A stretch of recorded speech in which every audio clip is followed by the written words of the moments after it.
주일 난예배 때 절대 강자 시리즈를 말씀을 전하고 있습니다. 굳이 이렇게 정한 이유는 저희 교회 개척 이후 지금까지 복음의 본질을 강조하고 핵심적인 부분을 마음에 거듭 나누는 시간을 가져왔지요. 그래서 예수님의 그 보혈, 예수님의 이름, 또 기도, 말씀, 성령, 사실 이것만 붙들면 우리는 다 승리할 수가 있습니다.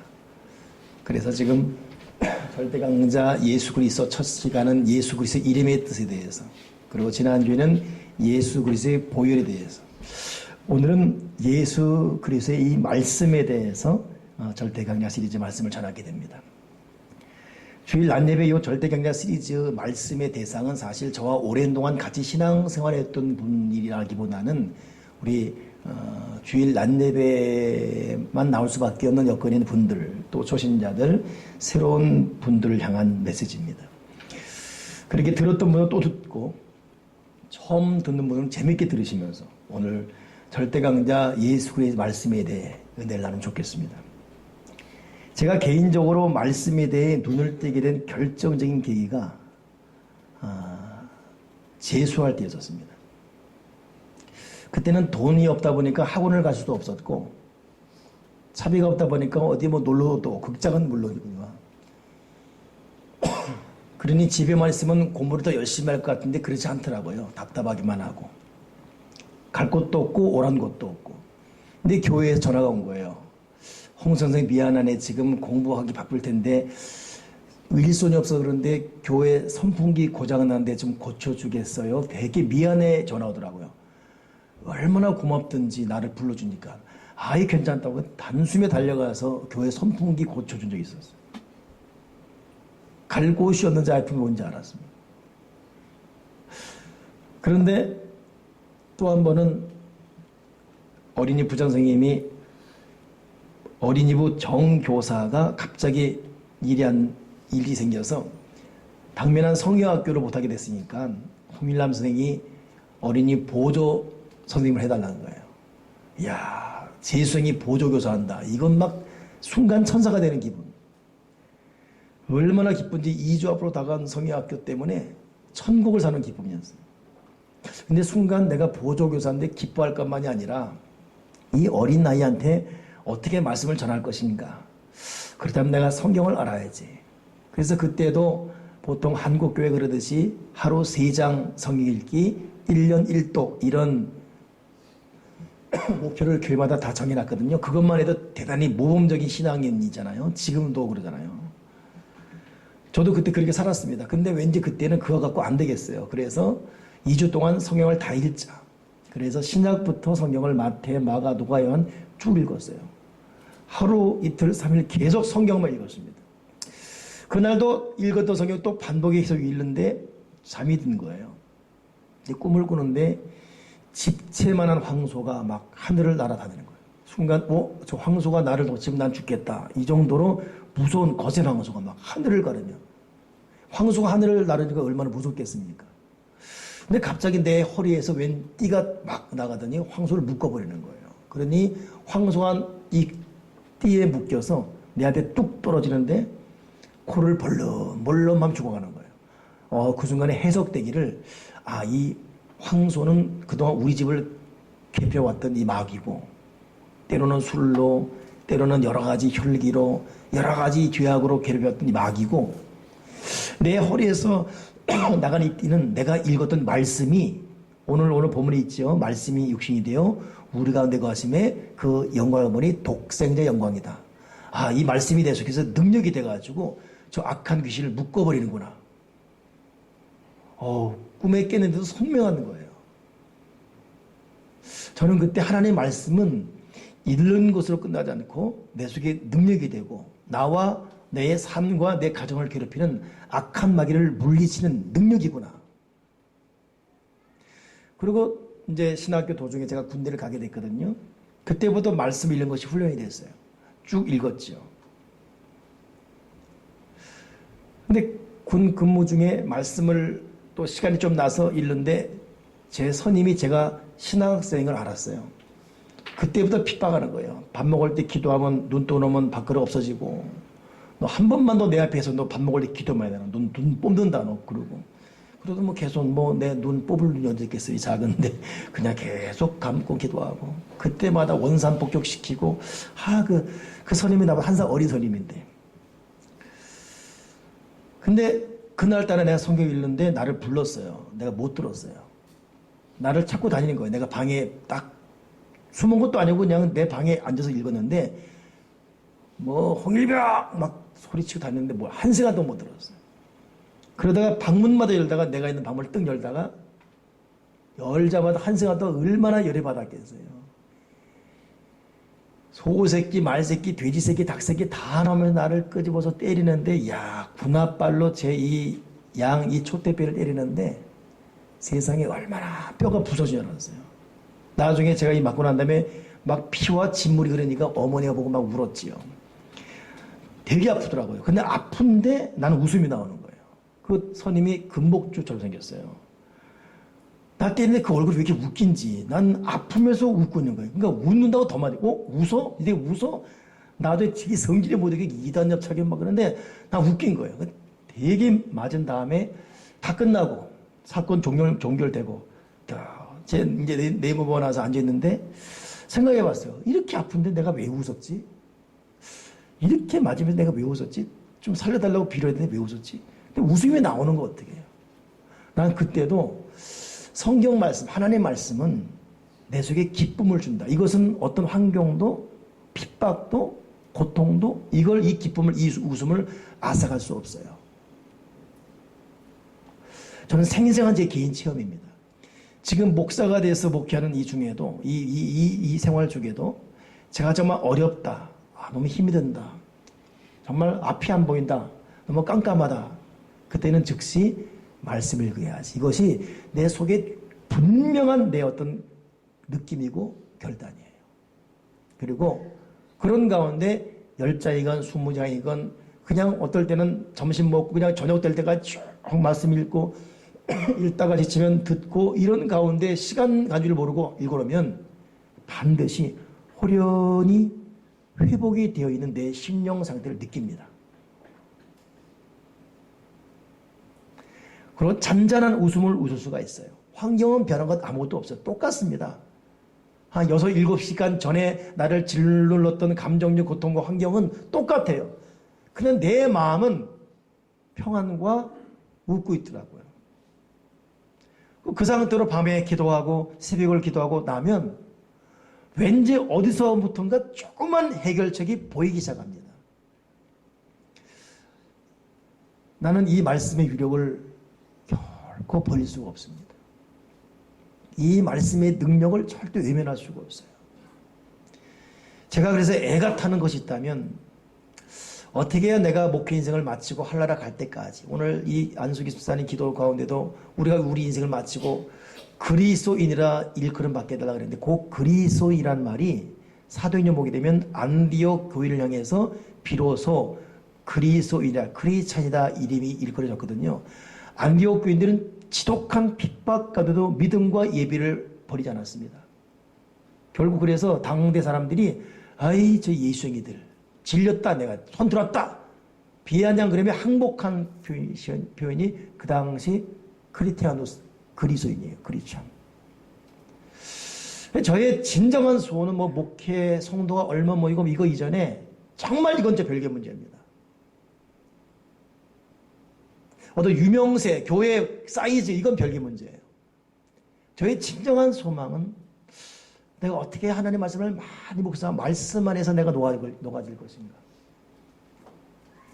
오늘 절대강자 예수 그리스도 이 시리즈를 말하면서 여러분이 섬기는 교회 목사로서 제 진심이 여러분과 통할 수 있길 바랍니다. 그리고 이 전을 나서기 전에 전혀 말씀을 안 읽었던 분도 아니 읽고 있던 분도 들쭉날쭉하는 분도 다시금 말씀 앞으로 꼭 돌아갈 수 있기를 주님의 이름으로 간절히 부탁을 드리고 여러분의 인생의 문제 해결은 말씀에 있습니다. 우리의 상황 변화는 말씀에 있고 흔히 말하는 인생 역전은 로또에 있는 것이 아니라 하나님 말씀이 있습니다. 오늘 제가 주보에 글을 하나 올려놨는데 제가 말씀에 대한 좋은 글이 뭐가 있을까 인터넷을 이렇게 서치하다가 눈에 띄는 것이 그대로 올렸어요. 제가 한번 읽어볼게요. 부모는 자녀에게 어려서부터 성경말 암송을 가르칠 필요가 있습니다. 그 말씀을 통해 성령께서 일하시기 때문이지요.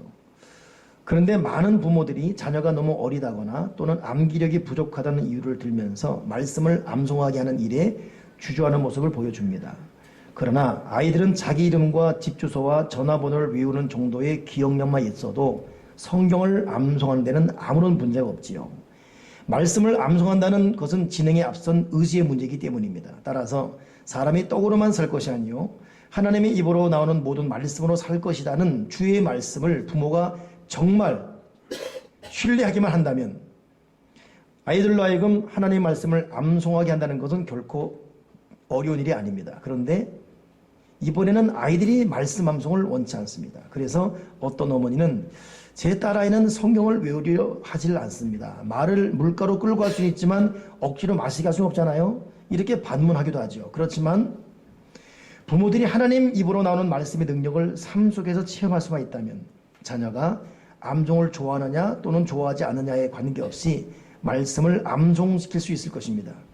말씀에 의지해서 승리하는 삶을 살아가는 부모의 모습을 보면서 자란 아이들이 말씀 암송을 회피한 일은 결코 없을 것이라는 사실을 꼭 기억했으면 하는 마음입니다. 아멘이십니까? 말씀을 읽는 것 중요하죠. 말씀을 듣는 것 중요합니다. 그리고 듣고 다시 되새기는 묵상도 중요하죠. 더 중요한 것은 정말 중요한 말씀을 암송하는 것. 이건 절대 파워, 절대 능력입니다. 오늘 일부 예배에 나온 분들은 여기보다 수가 좀 적게 모이기 때문에 제가 일일이 말씀을 나눌 수가 있었어요. 그러면서 보니까 젊은 30대 혹은 40대 초반을 살아가는 부모들이 있더라고요. 제가 그랬어요. 절반은 이미 50, 60 넘은 분들이어서 이 60 넘고 50 중반 넘은 부모들의 자녀들은 이것들이 말을 안 들어요. 청년들 교회도 안 나오고 막 그런 애들 많잖아요. 그렇잖아요? 기도 제목이고 이거 주어 필수도 없고 이거 속 터지죠. 이거 이러면 안 되는데 말을 들어야지. 근데 말을 들을 수 있는 아이 때들 그 아이들이 일부 때에 왔더라고.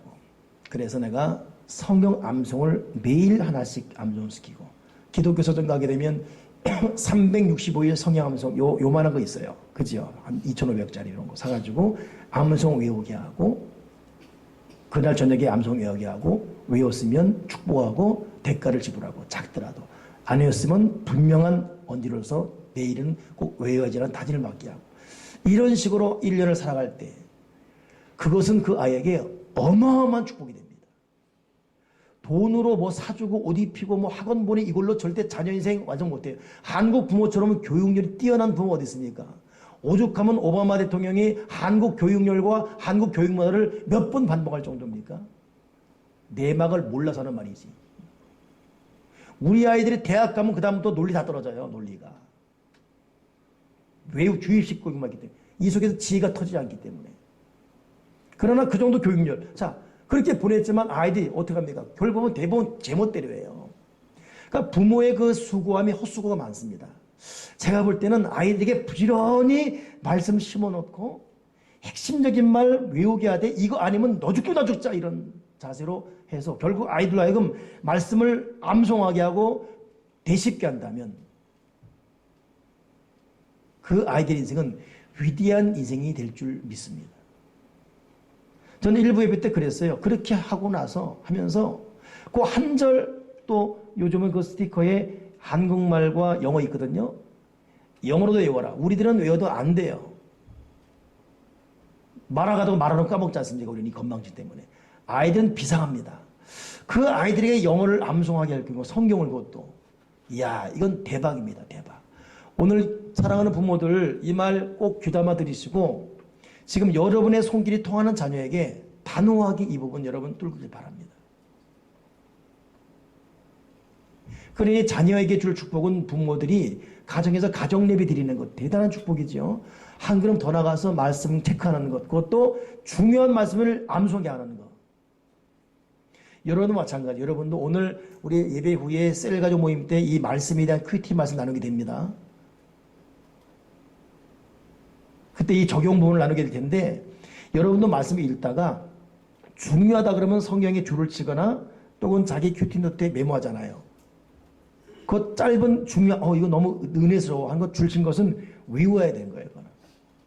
제가 지금 설교 때 성경을 암송하는 것들은 제가 나이 들어서 외운 것이 아니라 초등학교 때 성경 암송 대회, 중학교, 고등학교 때 외웠던 것이 지금 그대로 기어나오고 있습니다. 그러니 젊은 우리 아이들에게, 어린 아이들에게 이 말씀을 읽게 하고 그것도 암송하게 한다. 결국 그 말씀은 우리 아이들 속에서 폭발되어서 말씀이 육신이 되어 우리 가운데 거하심에 그 영광을 보니 독생자 영광이 오늘 요한복음 1장 10절에 영접하는 자, 그 이름을 믿는 자에게는 하나님의 자녀가 되는 권세 준다고 했죠. 이걸 여러분 우리가 너무 1차적으로만 해석했어요. 나 예수 믿고 있습니다. 아멘. 하나님의 자녀 권세. 절대 안 나타나. 이 영접은 여러분 요한계시록에 대한 그 마지막 부분에 대해서 킹 제임스 버전에서 어떻게 해석했냐면 말씀이신 주 예수여 오시옵소서 이렇게 나왔어요. 그러니 영접하는 자, 곧 그 이름을 믿는 자라는 것은 뭐냐면 1차적으로는 예수를 믿는 믿음이지만 더 깊이 들어가면 말씀이신 예수 그리스도를 읽고 묵상하면서 이 말씀이 내 속에 육신이 되어 하나님의 영광이 된 자, 그런 자에게 하나님의 자녀의 권세가 나타나는 거예요. 그러니 예수를 믿는 것으로는 권세가 나타나요. 말씀이 육신이 되어서 묵상하고 읽고 암송하면 말씀이 육신이 되어서 능력이 된 자, 그 자에게 권세가 나타나는 것이고, 그러니 같이 믿어도 권세 있는 크리스찬이 있는가 하면 자기 신앙도 감당 못하는 그런 교인이 있습니다. 영접하는 자, 말씀을 영접하는 자, 육신이 된 자, 그 영광을 보니 독생자 영광이요 하나님의 자녀의 권세, 이것이 오늘 말씀의 핵심입니다. 그런 의미에서 여러분 인생사 여러 고민들, 어려움들, 그 여러분 머리 쓴다고 파수꾼의 경성함이 하나님이 지키지 않으면 허사다 그랬어요. 우리가 말씀을 지금 얼마나 소중히 여기고 있는지, 제가 어제 이 말씀을 준비하면서 중국에서 온 중국 크리스찬들이 얼마나 말씀을 소중히 여기는지 알고 1분 50짜리 동영상이 나왔어요. 내가 봤거든요. 무슨 말인 줄 알았어요. 그게 아니에요. 거긴 지하교인들이에요. 그러니까 이 3자 교회는 공교화된 중국 정부가 인정하는 약간 문제 있는 교회들이고, 핍박받는 교회들은 1억 명 정도 지하교인이 있습니다. 그들에게는 선교사들이 숨어서 하고 있죠. 그들이 겨우 보따리에 숨어가지고 성경을 갖고 가는 거예요. 그리고 밤에 성경을 풀어줍니다. 그러면 그것이 동영상 나오는데 딱 풀어주니까 와 달려드는 거예요. 그리고 하나씩 갔는데 이렇게 딱 받자마자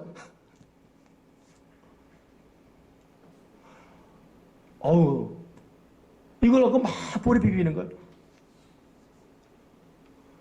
그 리더도 일어나 자기도 받다면서 막 볼에 비비고 이 뽀뽀하고 하면서 이 선물 준 한국 교회 감사한다고. 그 성경 받아도 우는 거예요.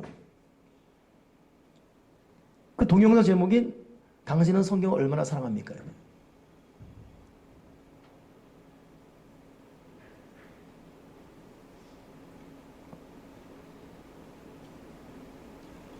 제가 말을 멈춘 이유는 좀 생각 좀 하는 시간 주는 거예요. 좀 생각 좀 하시라고. 좀 생각 좀 하시라고. 지금. 말씀에 대한 소중함과 자세가. 그러니까 맨날 힘들다, 나 어렵다, 내가 이렇게 교회 다닌다, 왜 그러냐면 여러분, 영접하는 자, 곧 그 이름을 믿는 자에게는 하나님의 자녀의 권세, 말씀이 육신이 되어 우리 가운데 거하심에 그 영광을 보니 독생자의 영광, 그 깊이로, 그 단계로 저도 여러분도 깊이 들어가야 돼요.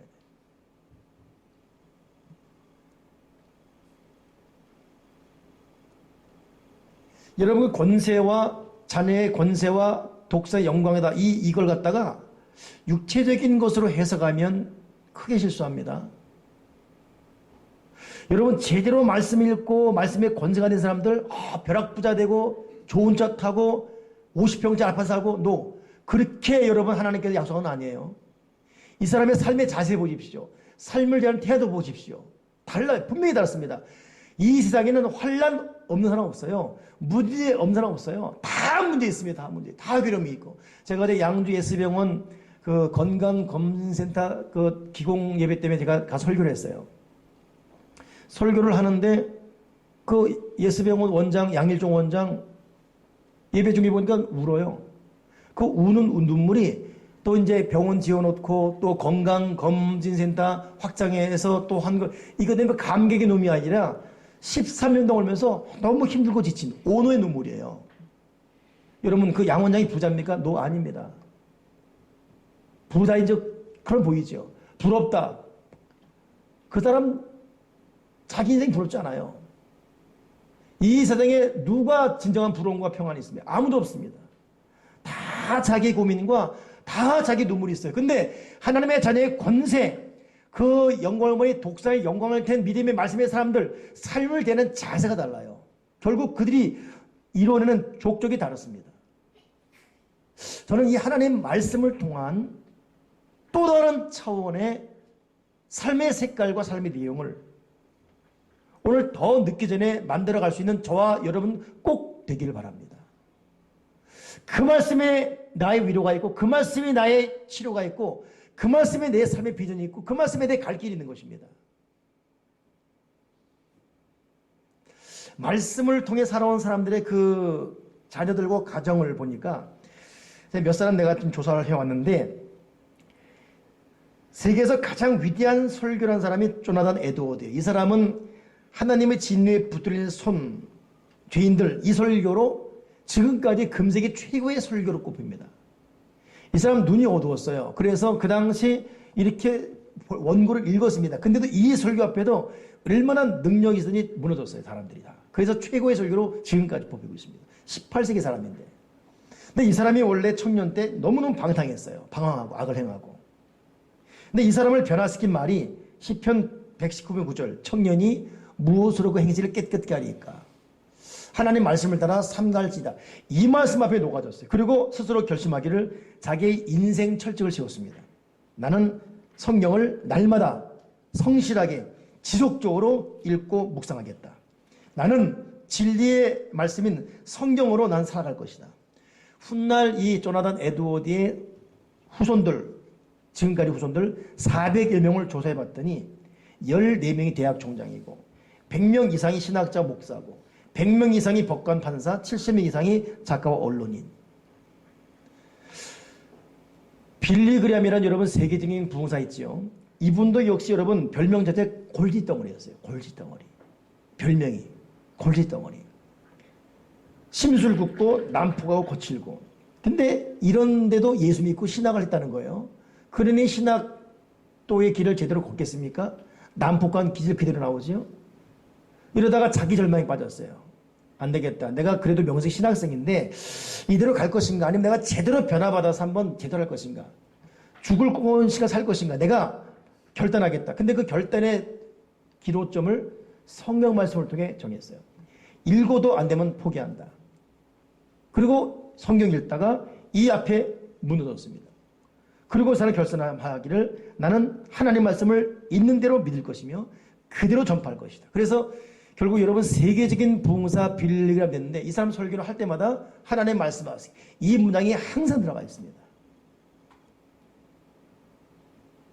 말씀은 여러분 그 사람 인생을 변화시켜요. 어제 인터넷 뉴스에 찰스 다윈 진화론자와 그 사람과 진실하게 소통할 수 있는 기독교인 변호사가 비공개를 원칙으로 다룬 대화가 어제 오픈됐죠. 그 내용이 뭐냐면 이 기독교 변호사가 물었어요. 찰스 다윈, 당신은 진화론 때문에 지금 세상을 발칵 뒤집어놨는데 내가 친구로서 묻겠다. 정말 당신은 예수 안 믿냐 했더니 진화론자, 창조론을 거부한 진화론자 다윈 한 말이 나는 예수를 안 믿는다. 나는 예수를 하나님의 아들로 인정할 수 없다. 그래? 그러면 찰스 다윈 다시 묻겠다. 너 성경을 믿냐? 그랬더니 이 탈사윈이 친구, 내 말을 비밀로 덮어둬라. 나는 지금 진화론을 과학으로 말했는데 이것 때문에 공격받으니까 난 종교인들에게 공격받기 싫다. 그리고 내가 비밀로 하마. 나는 성경도 믿지 않는다. 이게 이번에 오픈된 거예요. 그 찰스 다윈이 했던 말이 이제 100년 넘게 이게 오픈되면서 난리죠. 지금 어제 인터넷 뉴스예요. 찰스 다윈은 봐라. 예수 그리스도 안 믿었고 그는 성경 안 믿었다. 근데 여러분 찰스 다윈 이 사람이 죽기 7개월 전에 1881년 9월 28일입니다.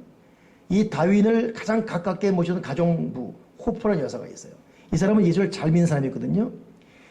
이 사람이 소파에 누워서 히브리서를 읽고 있었어요. 그리고 그 자리에서 그가 고백하기를 나는 호프 여사 미숙한 사상을 가진 저민이었습니다. 나는 모든 사물들과 현상에 대해 의심을 품고 접근했습니다. 그런데 사람들은 내 진화론을 하나의 학문이 아니라 창조론을 적대시하는 종교로 만들고 신봉했습니다. 너무도 안타깝게 이 사상은 산불처럼 번져갔고 사람들은 그것을 종교로 만들었습니다. 잠시 말을 멈춘 다윈이 호프 부인 내일 오후에 집안 사람들이 모일 때 성경 말씀을 해주겠습니까? 부인께서는 수시로 마을 사람들에게 성경 말씀을 설교했지 않습니까? 그래서 이 호프 부인이 말하기를 그럼 제가 무엇으로 설교할까요? 그때 다윈이 한 말이 그야 물론 예수 그리스도이시지요. 그분이 이루신 구원에 대해 말씀해 주십시오. 결국 호프 부인의 일기 그하면 다윈은 1년 전에 이미 개종했고 그때 거듭났으며 죽기 전에 성경에 대해 최대의 경의를 보였다. 그의 마지막 친필이 지금 박물관에 있는데 그 친필에 보면 나는 이제 확실히 갈보리 십자가를 바라볼 수 있다. 그가 마지막 읽고 숨진 히브리서 6장에 그의 연필이 있는 상태로 보관되어 있습니다. 변호사였던 말은 잘 나갈 때 했던 젊을 때 했던 말이고 이 사람 마지막 인생 종착점에 이른 그 진화론자도 하나님의 말씀에 무릎을 꿇고 말았습니다. 여러분 말씀 앞에 무너지고 새로운 인생의 획을 그은 사람이 한둘입니까? 오늘 저와 여러분은 어디에 우리 인생의 변화가 있다고 가능성을 두고 살고 있습니까? 성경 말씀에 대해서 야고보서 1장에 보니까 누군지 말씀을 듣고 도를 행하지 아니하면 그는 거울로 자기 생긴 얼굴을 보는 사람 같으니 제 자신을 보고 가서 그 모양이 어떠한 것을 잊어버리거니와 즉 하나님의 말씀을 거울로 비교했어요. 여러분 성경 말씀은 거울입니다. 거울을 보고 자기 스스로 고치는 거예요. 하나님의 말씀을 통해서 자기를 고쳐갈 수가 있어요. 사람은 누구나 예 없이 누가 무슨 말하면 짜증이 납니다.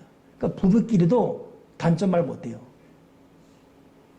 너나 잘해 이런 반응받기 쉽고 그 아이들도 부모 잔소리 듣기 시작합니다. 벌써 아무개야 부르면 벌써 왜?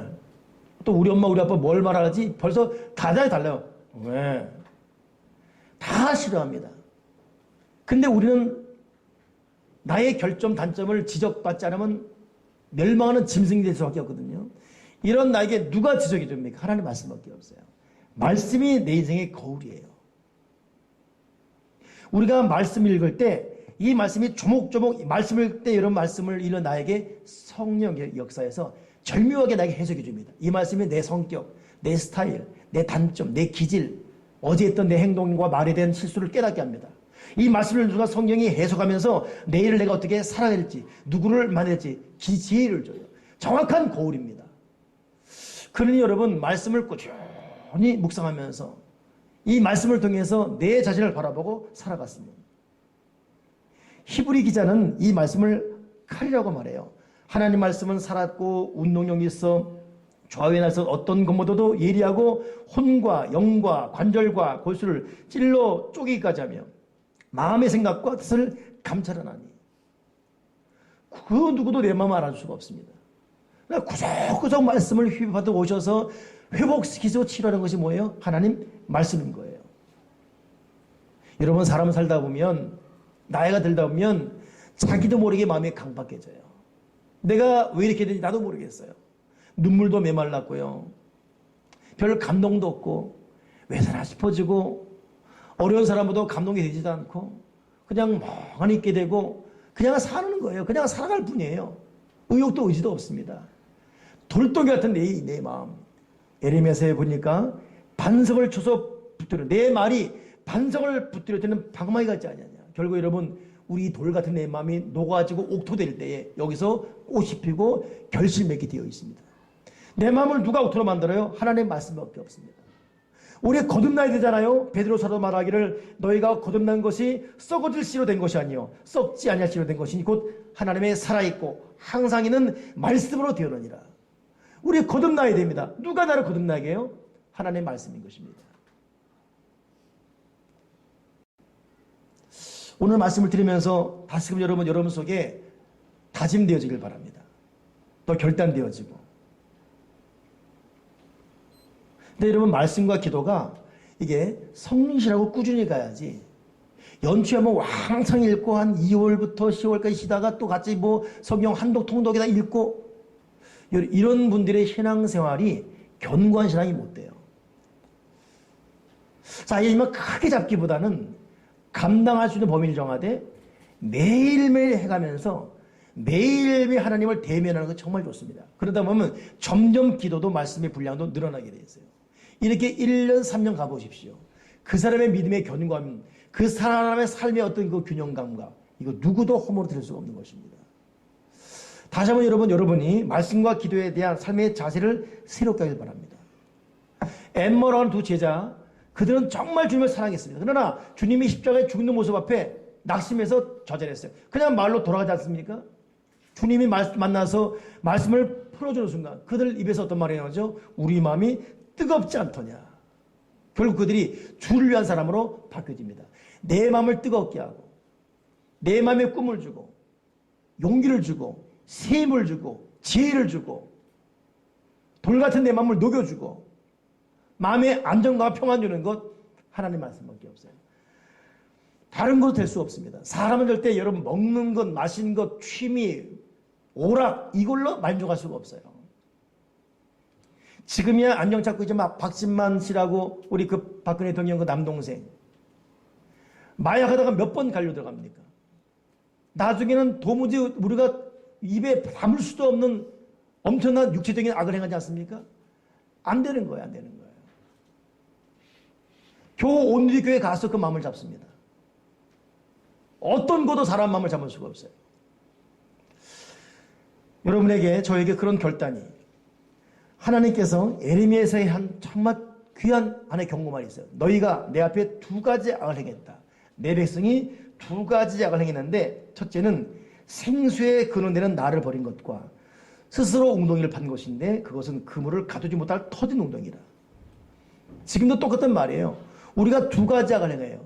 스스로 채우지 못한 웅덩이 파서 거기 물을 채우고 있는 이 헛수고 또 하나는 생수의 근원 말씀이거든요. 말씀을 버리는 것입니다.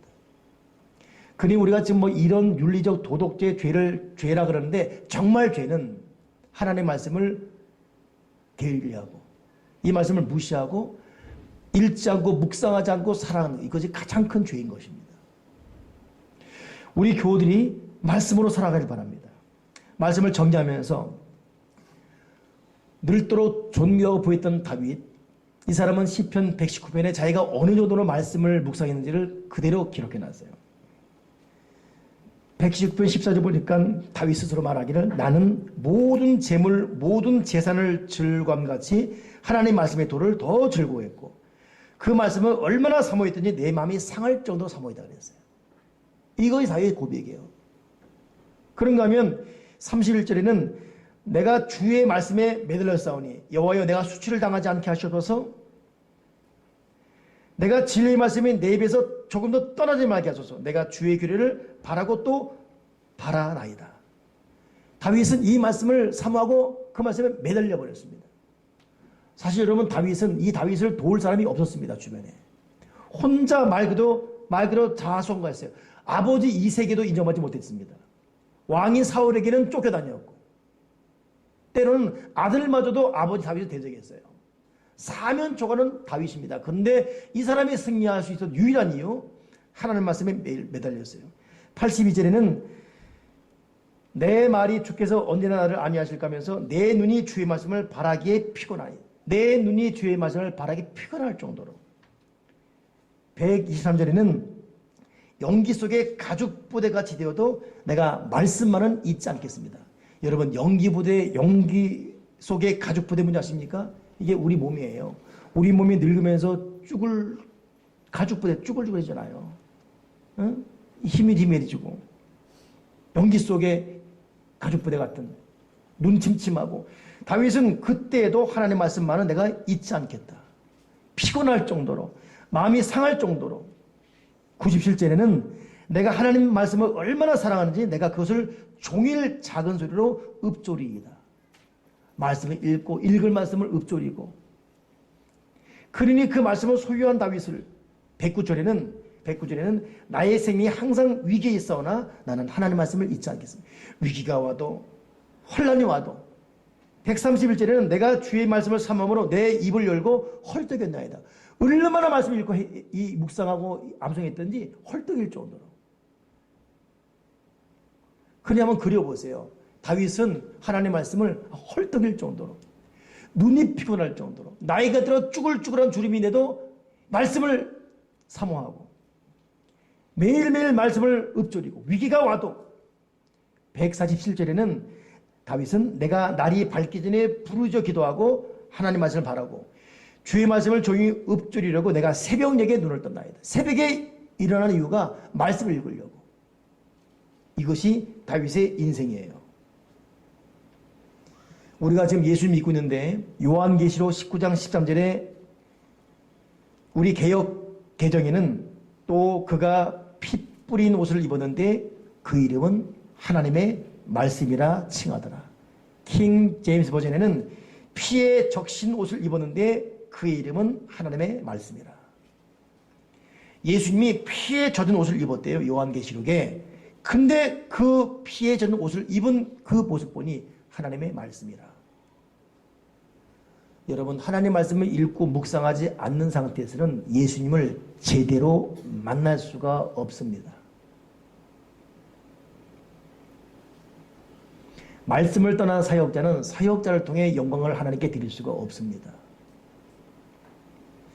저희 목회자들에게 가장 도전적인 구절이 뭐냐면 목회자가 성령 없이 말씀 없이 설교하는 것은 코미디다 그랬어요. 사역자가 말씀을 떠난 모든 사역은 코미디입니다. 찬양 사역자 찬양합니다. 천번을 불러도 내 눈에는 눈물이 아름다워요. 그 이름 예수요. 근데 그 예수는 피 젖은 하나님의 말씀의 예수가 아닌 예수예요. 찬양 사역자들이, 셀 리더들이, 대표 기도자들이, 헌금 봉헌자들이, 안내자들이, 여기는 여러분 모두가 피에 젖은 옷을 입은 그 이름 예수, 하나님 말씀이신 예수, 이 예수를 꼭 만날 수 있기를 바랍니다. 다시금 여러분 작정하시고 내가 매일매일 하나님 앞에 말씀을 때 어떻게 나아갈 것인가. 나는 언제쯤 돼야 헐떡일 정도로, 나는 언제쯤 돼야 말씀을 읽으려고 새벽에 일어날 수 있으며 연기 속에 가죽 부대 같은 몸이 쭈글쭈글해져도 눈이 피곤할 정도로 말씀을 읽을 수 있을까. 그 목표를 향해 결정하시고 다시금 부탁드리는데 여러분 가정에서 자녀와 함께 가정 예배 드리시고 아멘이십니까? 어린 자녀 둔 자녀들에게는 말씀을 암송시키시고 여기는 매를 가할지라도 더 나아가 청년 여러분, 청년들은 직장 때문에 또 이 중년 여러분 사업 때문에 고민하시죠? 여러분 길 여는 것은 여러분이 성령 읽는 것과 함께 오늘부터라도 매일매일 중요한 성경을 한 절씩 암송하십시오. 청년 여러분, 허무한데 마음 뺏기지 마시고 청년 여러분, 지금부터라도 성경 한 절씩 암송한다면 여러분의 30대는 하나님의 길을 확 열어놓을 것입니다. 동의하십니까? 저랑 같은 나이대를 사는 예수 믿는 믿음의 사역들은 이걸 정말 그렇다고 인정하시지요? 우리가 그렇게 못 살아왔기 때문에. 여러분 인생의 위대한 변화는 거기 말씀에 있습니다. 하나님을 영접하는 자, 곧 그 이름을 인자기는 하나님의 자녀의 권세를 주시고 말씀이 육신이 되어 우리 가운데 거하심에 그 영광을 보니 독생자의 영광이더라. 기도하겠습니다. 하나님 아버지, 어렵다고 힘들다고 괴롭다고 속상하다고 슬프다고 힘이 없다고 외롭다고만 우리가 고함쳤지 근본 해결인 말씀 앞에 무릎을 꿇고